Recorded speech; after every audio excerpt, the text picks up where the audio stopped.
मिठे सा चाहत रखी रखण वा बिना ॾिसण जे असां मोहम्मद मिठे सा चाहत रखी रखण वा बिना ॾिसण जे हबीब सोहणे मथां असांजो हबीब सोहणे मथां असांजो फिदा थियण वा बिना ॾिसण जे असां मोहम्मद मिठे सा चाहत रखी रखण वा बिना ॾिसण जे सभई मञूं था नबीअ जूं ॻाल्हियूं ऐं यादि सां थियनि अखियूं थियूं वालियूं सभई मञूं था नबीअ जूं ॻाल्हियूं ऐं यादि सां थियनि अखियूं थियूं वालियूं अक़ीदतुनि जो आजाम पीतो अक़ीदतुनि जो आजाम पीतो इहो पीअण वा बिना ॾिसण जे हबीब सोहणे मथां असांजो हबीब सोहणे मथां असांजो फिदा थियण वा बिना ॾिसण जे असां मोहम्मद मिठे सा चाहत रखी रखण वा बिना ॾिसण जे तमामु खुशबू संदने बदन में न ऐब हज़रत जे हुस्न में तमामु खुशबू संदन बदन में न ऐब हज़रत जे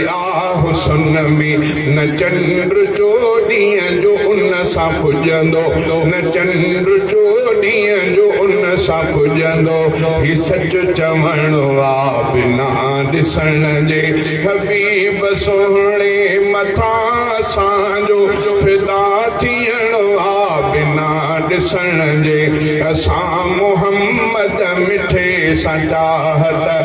रखी रखण वा बिना ॾिसण जे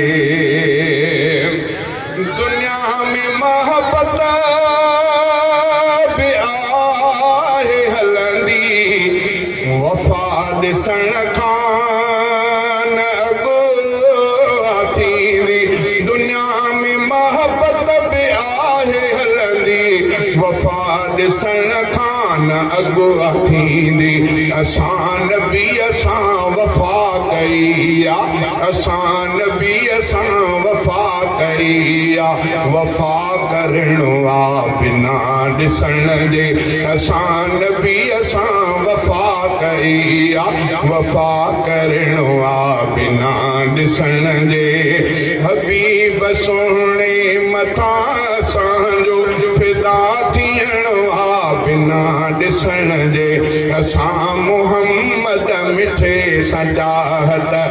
रखी रखण वा बिना ॾिसण जे बणिया के कातिब ऐं के सनागर ऐं सैफ़ हाले जवी के शाइर बणिया के कातिब ऐं के सनागर ऐं सैफ़ हाले जवी के शाइर सभई सजण जी सना लिखूं था सभई सजण जी सना लिखूं था सना लिखण वा बिना ॾिसण जे सभई सजण जी सना पढ़ूं था सना पढ़ण वा बिना ॾिसण जे हबीब सोहणे मथां असांजो फिदा थियण वा बिना ॾिसण जे असां मोहम्मद मिठे सा चाहत रखी रखण वा बिना ॾिसण जे